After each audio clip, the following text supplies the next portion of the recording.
他已经20岁了，却还没有娶到老婆。为了让右手休息一下，就准备下山抢一个。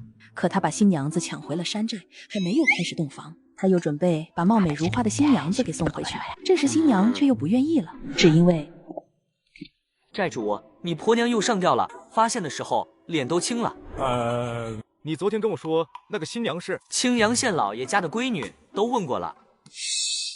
李云神色很是僵硬，他深吸了一口气，问出第2个问题。还有那天咱们杀了个黑皮，寨主你当时威风极了，手起刀落，一刀就把那黑皮给砍死了。不过老大，你当时怎么被打晕了？好了，不要再说了。他叫李云，绰号李麻子，是这个山寨的寨主，前身在抢亲时被打晕，他才穿越过来。这前身也太憨了，县太爷的女儿也敢抢，这犯的罪名多的给这叠 buff 呢，这不是厕所里打灯笼。很快，他在这个不大的寨子里，他找到了自己婆娘的房间。看着这个他几乎生平仅见的美人儿，李大寨主耷拉着脸，几乎都要哭出来了。姑娘，我派人送你下山可好？这位县老爷的千金，这会儿已经哭得梨花带雨。他恶狠狠地看了一眼李云，然后自顾自地在绑那根上吊绳。这个时代，没有谁会相信一个被山贼绑上山3天的新娘还是清白的。他把自己的脖子塞进了绳套里，然后毫不犹豫地一脚踢凳子。李大寨主一脸无奈，熟练地抱住这女子的2条腿，将她从绳套上给摘了下来。姑娘，你既然不想下山，那就在山上好生待着吧。下一回你要是再自杀，我就把你的尸体剥光衣服丢到青阳县城里去。你别说，这招还真管用。县令千金已经被吓得瞪大了眼睛。这世上竟有如此歹毒之人！既来之则安之，你先在这里住着，将来怎么办？我再想想办法。你读过书？你怎么看出来的？你刚才说既来之则安之，一个山贼土匪怎么会说出这种话？李大寨主往外走去，走到门口的时候，回头瞥了一眼这个小娘子。老子是山贼，没读过书。寨主，二当家的让你过去一趟。李云这会儿已经接受了一部分李麻子的记忆，知道苍山大寨近30个人，他算是子承父业，自然也就有一些叔伯前辈，就比如这位二当家的。二叔，你有什么事？二子啊，这几天俺们派人下山打听了，这苍山大寨附近已经发现了些黑皮的踪影，还有些绿林江湖中人在四下走动。咱们这寨子虽然隐蔽，易守难攻，但是要是被他们给发现了，怕是很难守住。那二当家的意思呢？我的意思呢，二子啊，不是叔说你这是干得太冲动了。找婆娘山下的农户，哪一家不能去抢？干什么非要去抢了个当官的？不用废话，直接说怎么办就是。我们的意思是，不如二子你先带着那姑娘出去避一避，或者是把那姑娘送回她家里去，反正她还是清白的身子，总不能因为这么个女人将老寨主10几20年的家业给毁了不是？意思是把我给撵出去替你们消灾？你们都是这个意思啊？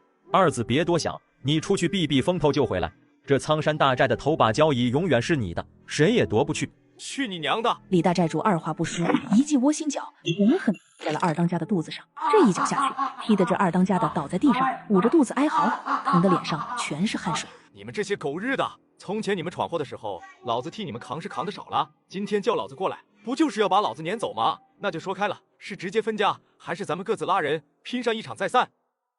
诸位现在要是不服气我，或者是想要另立山头的，现在就站出来明说，你们走出这个屋子，该带谁走带谁走，我绝不拦着。要是各位都不走的话，就等我3天，3天之后，我给伙计们一个解决事情的章程。几个当家的互相对视了一眼，都愣住了。寨主说话什么时候这么文绉绉的了？见众人没有反应，李大寨主有些恼火。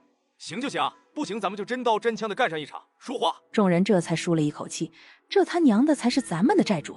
兄弟们，咱们苍山大寨这么多年，官府的围剿又不是没有经受过，没必要自乱阵脚。既然二子这么说了，咱们也没有什么可说的，等3天之后再做计较就是了。李大寨主向来是寨子里最能打的，况且有老寨主的情分在寨子里有不少忠实的追随者，众人都纷纷表态，表示没有意见。咱们寨子里的兄弟打完架就打完架了，老子现在给你认个错，这事能不能过去？二当家觉得从前那个莽子李二似乎有些不一样了，但是又说不上来哪里不一样。不过自己要不借坡下驴，两个人之间今天说不定得死一个出去。在这苍山大寨里，可没有人是这二愣子的对手。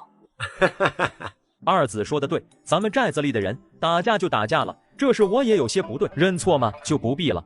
那好，我现在就下山解决这件事情。那个姑娘谁敢碰，老子要谁的命。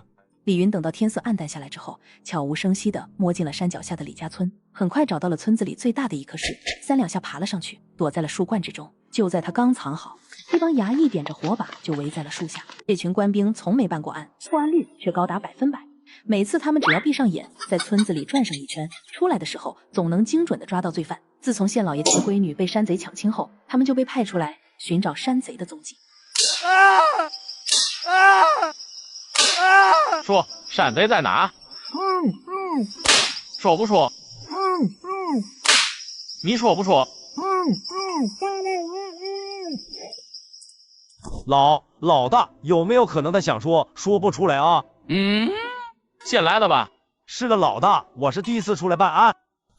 你以为我不知道他堵着嘴呢？这苍山大寨都在那几十年了，谁不知道位置？就我们这几人去不是送菜吗？来这里意思意思就行了。剿匪的本事咱没有，但是借着剿匪榨点钱的本事咱们还是有的，而且非常大。等会走的时候带俩倒霉蛋就行了，堵着他就是不让他含冤。原来这些人破案率高达100%，靠的就是抓人顶包来实现的。毕竟抓人哪有冤枉人来得快？官爷，千万莫再打了，再打婉儿就活活打死了。谁让你们不肯供出山贼的动向？抓不到山贼，县尊饶得了我等吗？小民已经给您指了那山贼寨子的方向了，只是具体的位置，小民也实在是不知道，只知道在苍山的山腰上。指路有什么用？你这老儿忒不懂事了。村长似乎明白了什么，从身上熟练地掏出1块银子递了过去。就这么些？官爷，实在是没有。算你老小子懂事，把他儿子放下来吧。这是那贼首的模样，官府已经让人画下来了，你们张贴在各个路口。还有，本官收到线报，你们村里至少藏了2个山贼。官爷，这从何说起啊？本官说是2个山贼，那就是2个山贼，一个不多，一个不少。至于到底谁家是山贼，你们自己商量吧。老大，那小姐怎么办？咱们还没找到小姐呢。两问，上面问起小姐在哪，那只能说是没找到，毕竟都被山贼捉去了，能有什么好下场？很快，这些个衙役们带着2名刚成为山贼的山贼回去复命了。大树上的李云深呼吸了一口气，这世道似乎有些乱。之所以有这种感觉，不是因为衙差们跟这些村民诈钱，毕竟衙差们诈钱是再正常不过的事了。真正的原因是因为这些衙差甚至完全没有去剿苍山大寨的念头。这样的世道只需要一点星火，可能就会乱起来。一直过了子时，李云才从大树上跳下来。小麻子，李大寨主猛地回头，看到树下不远处站着一个头发白了大半的干枯老头。果真是你？老张有事吗？你不认得老头了？你爹麻子还得叫我一声三叔呢。你爹虽然做了山匪，但是没有劫过山脚下的村子，还给村子里借粮食借东西，虽然入了邪路，但好歹没有忘本。你干什么不好？去劫官家的小姐。方才那班头说了，青阳的县老爷要清尽家财，到州府里找人，非剿了你们寨子不可。老张是什么时候发现我在树上的？自然是那些个衙差走了之后，要是他们在的时候瞧见了你，我儿子还用遭那个罪。老张倒是个实诚人，今天的事情我记下了，等过段时日，今天村子里亏出去的钱财我都给你们送回来。你这孩子怎么说话与上回见你时大不一样了？那我换个说法。那些黑皮刮去的钱有多少算多少，老子一定给你们送还回来。这个才是真棒啊！回到寨子里的时候，李云强忍住困乏，然后在女子的尖叫声中一把推开了自己住处的房门。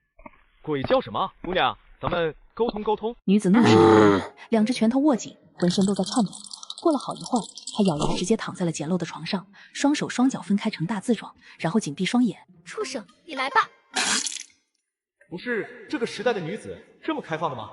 李大寨主坐在床边，静静地看着这个大字形女子，有点愚蠢，又有点可爱，看起来还有点好骗。再躺下去，你就该睡着了。姑娘，你叫什么名字？哼！再不回话，就把你衣服扒。姓薛。叫什么？薛韵。薛姑娘，你看这样可好？你写一封信送到令尊那里去，就说我们把你绑了，200两金子，我们立刻放人。这样一来，咱们这件事就从抢劫变成了纯洁的绑票。你那天当着那么多人的面大喊大叫着说要抢我上山当婆娘，当时你怎么不说要钱？那怎么办？薛小姐一直住在山上不走了。你当真要放我走？薛小姐，我无意与官府作对，咱们商量个法子，你安安生生的回去，让你家里人也不要再来寻我们的麻烦了，如何？那干什么要捉我上山啊？我在山上待了这么多天，我自己都不相信我是清白的。李大寨主看着眼前这个哭成泪人的官家小姐，沉默了片刻之后，叹了口气，起身走到了房外。次日，苍山大寨大堂上，都到齐了，老子宣布几个事。第一个事就是山脚下现在很多官府的黑皮，他们不一定会上山，但是还是要注意，从今天开始，寨子里的兄弟们轮守在上山的要点，一有动静立刻放响箭。第二，没有老子的同意，任何人不能私自下山干活，否则就是背叛山寨，就是我李二的生死仇人。再有，因为大家短时间内不能下去干活了，所以寨子里的存钱存粮今后由我来统一分配。二叔，库房钥匙给我。二子，你要钥匙做什么？你没听清楚，老子要给兄弟们分粮食过日子。二子，是不是我先清点一下库房？哼，议事的时候要有规矩，不要一口一个二子的，老子不爱听。清点库房就更不必了，老八老九带人看住库房。寨主，不好了！把守的兄弟说，官军来了。多少人？至少有100人以上，都是穿着铠甲的。穿着铠甲？他只是在家藏了一套衣服，第二天就被酒足消消乐，就连家里的蚯蚓都被挖出来数着切。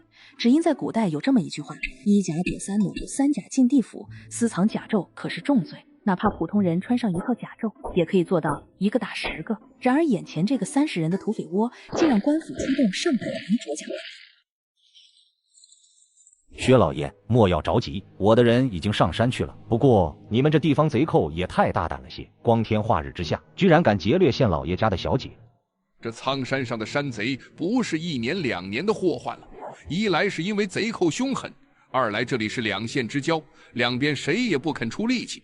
不成想，薛老爷，如今薛小姐已经被掳走数日，着实不是着急的时候，您还是歇一歇，等消息吧。寨主，房熊瞎子的家子都放出去了。既然着甲了，告诉兄弟们不要动弓弩打草惊蛇，让弟兄们抓紧设陷阱，陷阱越多越好。胡子，你带着二愣，让他带着弓箭，顺便替我拿上那张最重的牛角弓。咱们3个人现在下山。知道了。半个时辰之后，3个人悄摸摸趴在了一处密林之中，在他们的身下就是一处上山必经的峡道。不远处，一声惨叫之声传来：“二哥，他们踩架子了！”你咋知道？看到的。二哥，二愣人不聪明，眼尖着呢。二愣，一会有落单的经过这里，我让你放箭，你就射他的眼睛。胡子，我跟二愣一同射箭，放箭之后，咱们2个人出去处理其他人。二哥，多少人算是落单？5个吧。终于，成群的30-40个官军经过之后片刻，因为体力不支，落在后面的几个官军才缓缓靠近这处峡道。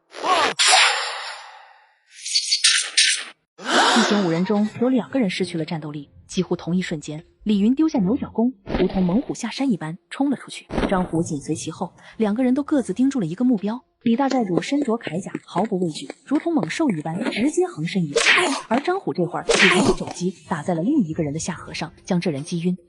救救我！救救我！走。二哥，接下来怎么办？再来一次，他们应该就会害怕了。山脚下，一个满脸是血的官兵慌慌张张的一路小跑到了杜吕帅面前。你说兄弟们伤了多少个？那些山贼神出鬼没的，沿途还放了捕兽夹，还没见到山寨，已经10几个弟兄不能动弹了。阵亡的也有4-5个，弟兄们已经不太愿意打了。带我上去瞧一瞧。口，王贵给人一剑穿透了后心，钉在了树上。他没穿甲胄，穿了也没有用，被人家一剑给钉穿了。这句话一出，都路帅彻底没了上山的念头。可以开几10重强弓的弓手，在这种人面前，他可不想死。让兄弟们原地待命，不要再往上走了。杜帅，你们止步不前，老夫女儿怎么办？薛县孙，我的人已经死了好几个了，重伤的都有10几个，这个寨子太硬，我们啃不动。老夫跟曹司马说好了的，该给的钱，老夫也给了。薛老爷，你的钱都给了曹司马，我们这些拼命的兄弟才见了多少？难道我兄弟们一条人命才值1贯钱？那可都是跟着我多年的兄弟，如同亲手足一般。那杜帅想怎么办？得加钱。5000贯，这是兄弟给薛老爷办了，哪怕回去再带个几百号人过来，也一定替薛老爷把薛小姐给接下山来。薛松闻言，脸色变得难看起来。他一个县令哪来这么多钱？见薛知县面露犹豫之色，杜帅也不废话，传令让他们都下山休整。什么时候朝廷剿匪还要苦主交钱了？大周纲计迟矣啊！另一边，山上第一批官军下山之后，杜旅帅叫来一个对证：咱们奉命剿匪，不能这么灰头土脸的回去，明白吗？头儿您放心，我们一准给您活捉几个山贼，让您在衙门交差。去吧，当了这么多年官，不知道刮了多少钱，不舍得就不舍得，在老子这里装穷。哼！痛骂了几句之后，他总算解了气，开始去查看伤员。看到几具尸首被抬下山的时候，杜旅帅脸色阴沉如水，但是心里却已经在盘算着怎么从抚恤中抽一些油水了。苍山大寨之中，李云一行3人终于回到了寨子里。寨主，山下的兄弟们报信说，官军已经撤了。寨主有勇有谋，属下佩服。我早就料到了，但这事多半没完。二哥，你真是神了！你怎么知道他们会退？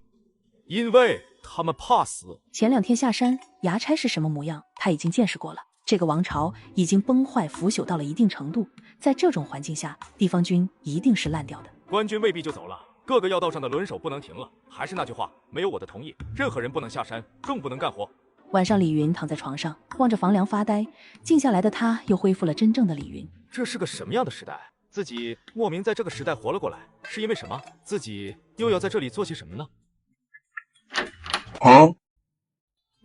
我天都黑了还来敲本寨主的门，怎么？薛小姐想通了，要来给本寨主施钱？呸！我还以为你变成好人了。你是想问今天上山的那些人，他们都被你给杀了吗？我爹有没有来？他没有被你杀了吧？我是什么变态杀人魔吗？今天是有官军上山，被我给打退了。你爹是县令，怎么可能亲自上山？那你能不能给我找笔墨纸张？我想给我爹爹写一封信。我可以给薛小姐送信，但是信的内容要我同意才。他们是专业的土匪团队，却从不下山劫掠，而每天起床第一件事就是集合在一起学鸟叫。只要是学得好的，就可以什么都不干。原来上次官兵来过一次，李寨主就开始培训通讯员。然而在这个通讯基本靠吼的年代，就只能用这种最原始的信息传递。二哥，信我已经想办法送到了青阳县衙。干得好，等这件事结束了，我记你一大功。嘿嘿，到时候二哥也给我抢个媳妇上来。对了，二哥，我刚才看到有生人正在往山上来，不过是三叔在领着上山，我就没有多问。我知道了，你先去休息吧，我去看一看。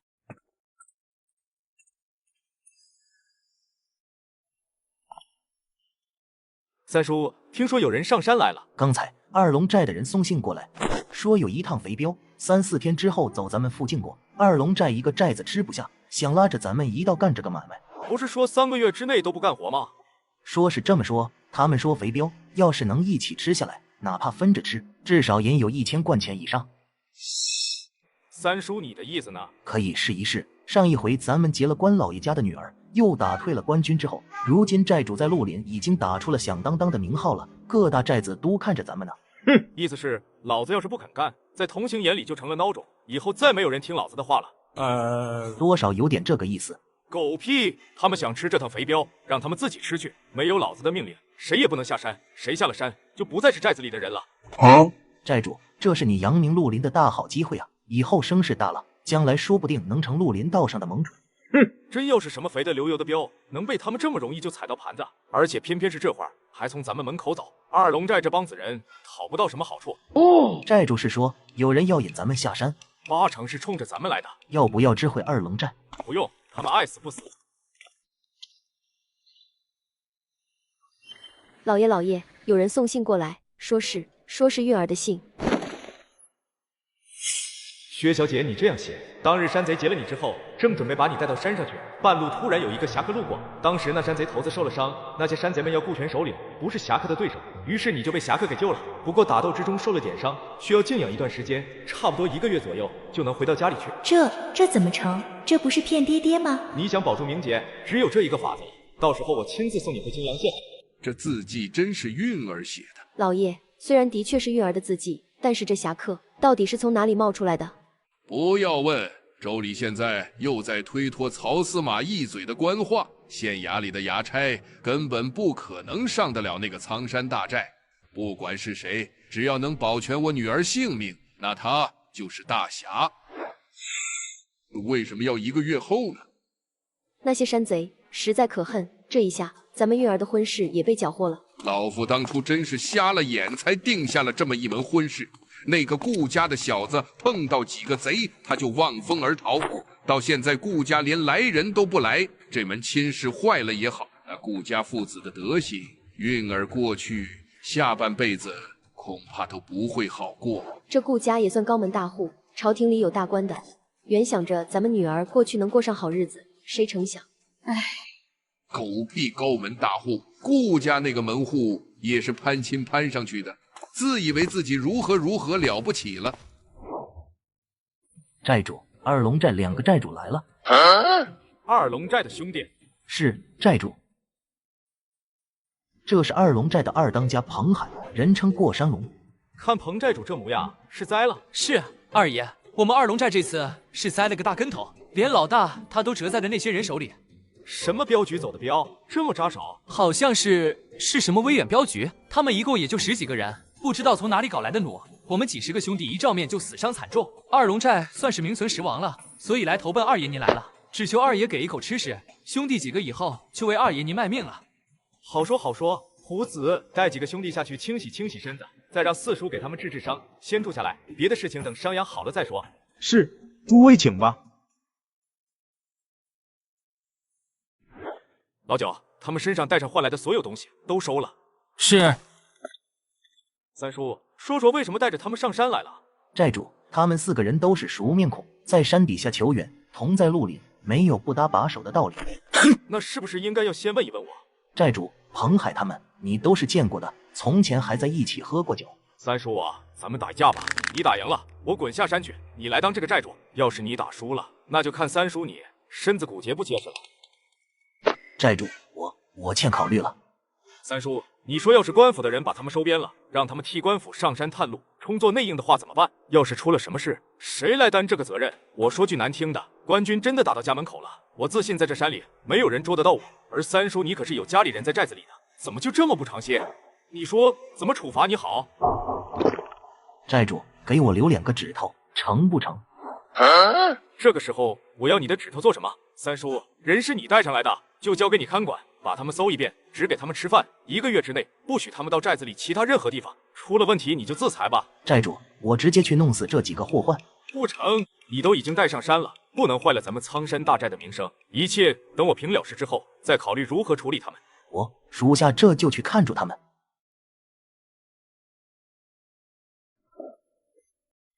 薛姑娘，今天怎么是你亲自给我送饭来了？今天的饭菜不错，就给你带了点过来，正好有事情请你帮忙。要我帮什么忙？薛小姐给我稍稍打扮一下，我再换身衣服，这就准备带你下山送你回家。他被30名山贼抢上山用了1个月，下山后他却说自己还是黄花大闺女。虽然大家都议论纷纷，却对此深信不疑。只因山寨头子亲自把他送下山后，他父亲在门口大声说了这样一番话：在下薛收，月儿的大哥，请问阁下高姓大名？李昭，太原人士。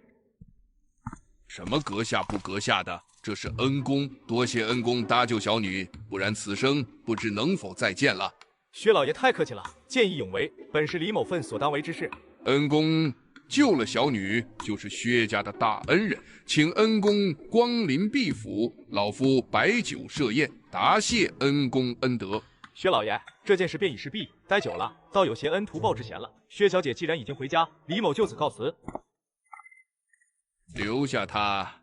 几个衙差闻言，立刻拦在了李云身前。薛老爷，这是何意？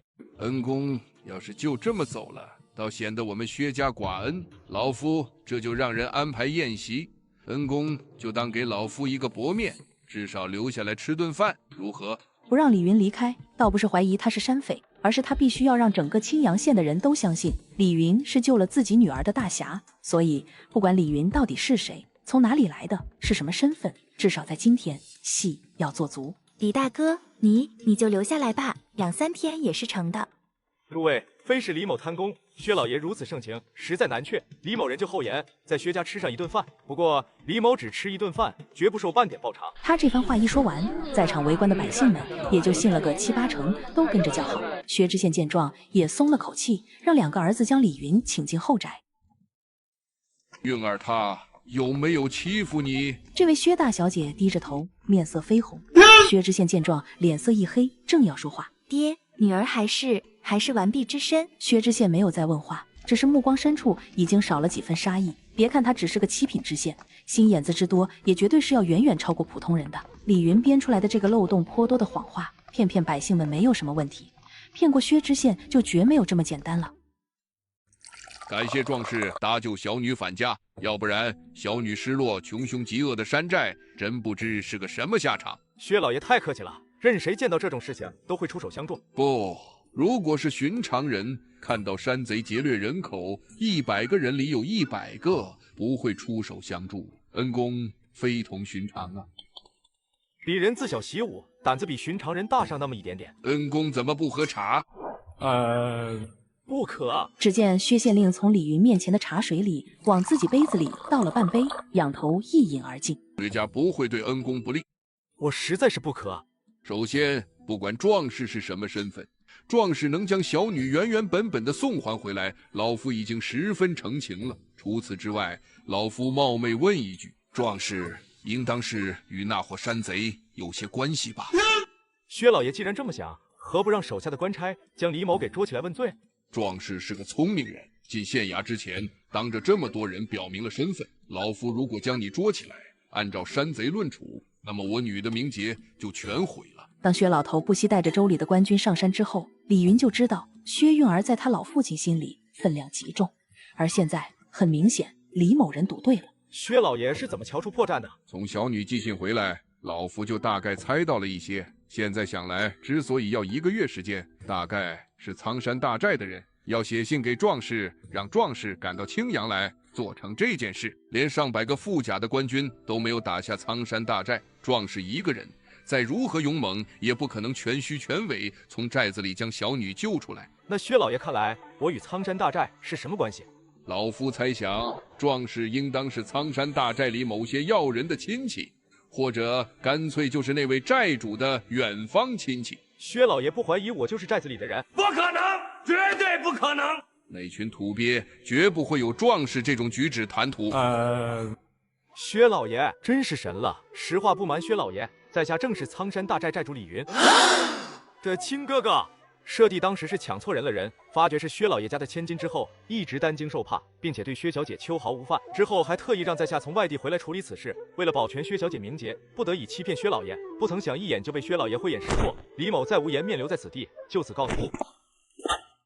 壮士不能走，这出戏必须要演全他，要不然我儿名声就坏了。李大寨主心里觉得好笑，不过脸上还是一脸严肃。薛老爷准备如何演下去？老夫看壮士身上颇有一些武艺，过几天老夫上报州里，给你一个青阳县都头的身份，这样这件事就会彻底传开，小女的名声则不会受损，这事也会成为一桩佳话。